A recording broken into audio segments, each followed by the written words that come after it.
Thank you, everybody, and we appreciate you listening and giving me that applause. Hello, everybody. Slim Overton here, and we are here just for a few minutes to talk about about our future. I have a grandchild that's named Zuri who is turning 7 this month, 7 years old, and my concern, of course, like all grandparents are, about their grandkids and their children, the future for them. Because we're not going to be here forever, but we want to make sure the path is laid out for them in a way where they will be comfortable and be have enough knowledge and experience that we passed on to them to make it in this world. There will be ups and downs, just like anybody goes through life, be lifing, as they say today. And there's certain things that they're going to have to experience for themselves. But as we look at the whole picture, the worldwide picture, the country that we live in, that has to be concerning with grandparents, parents, and everybody in general, the way things are going. Regardless of what side of the political spectrum you are on, it has to be some concern about the way we're going. I'm seeing things happening at the highest level that are not the norm, even though people are trying to make it the norm, to make it seem like this present administration is doing yeoman's work as far as moving real fast and getting things done. It takes time to get things done properly, where things will work. You can't just jump into a situation as big as the country and make swift changes thinking that it's going to improve the country or make America great again. And that's what we see happening now. Everybody knows now there's a lot of all this is distraction for what they really want to do, and which is why we have to be aware and pay attention to all of the things that they're doing, not just sensationalizing one thing for a week or a month or two because it caused shock waves. It sent shock waves throughout the country because of what somebody said or what they did. You know, most of the time, they know that it's an uphill battle to do some of the things that they say they want to do or they say they're doing. It's going to end up in court, or it's going to be against the Constitution. It's going to be against all protocol or the way things have been done. Granted, you can't always do things the way they have been done, but if it has been successful, all you have to do is make sure you improve on it. Realize the problems that might be within a system and try to improve it. But swift change, where it might affect millions of people, is not the way to go. Especially when you're at the top of the chain where nothing affects you because you have so much money that nothing really touches you, especially the things that you are proposing. So that's what makes me concerned as a grandfather, watching my granddaughter Zuri grow up and get older, and watching my daughter Jamie as a college professor. I'm concerned about her future as well. She wants to educate. She wants to make sure she passes on what she has learned and what's in the books to her students to give them a better opportunity to succeed in life. And she can't do that if it's a cut in education or a shakeup in the education department of education, causing confusion when they just the college professors or high school teachers, elementary school teachers, middle school teachers, all they want to do is to teach and share information to the young minds that they have before them. All this chaos happening all at once is like throwing a wrench into the system, like I used to say. Just enough to slow it down or to cause havoc.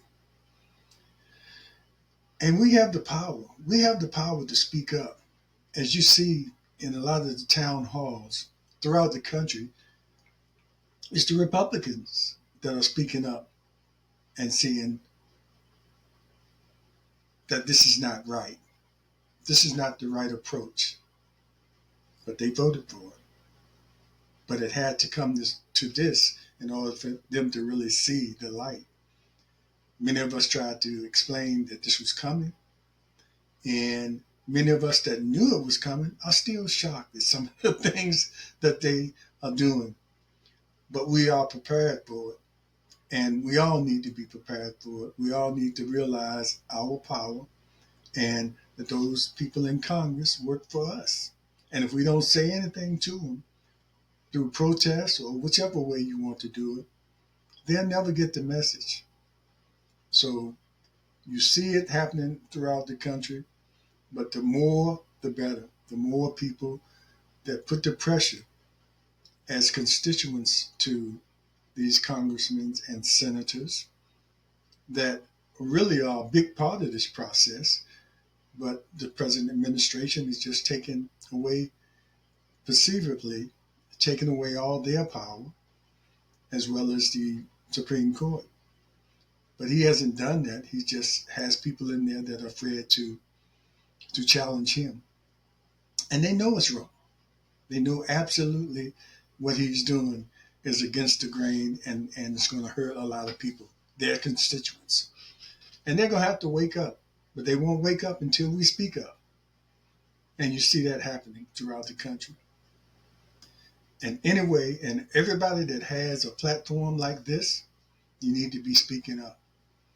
Not everybody can get out and protest and walk the streets. Some people have limitations. Some people just can't do it. But there's many ways we can protest or we can speak up, like I'm doing right here now.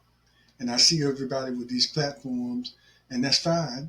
Whatever you want to do with your platform, but take a little bit of time doing that platform when you are doing reactions to songs or reactions to movies, or you are covering sports. Take a little bit of time to make sure you get a little bit of the message in about people paying attention to what's going on. If it's not your nature to talk a lot of politics, you don't have to.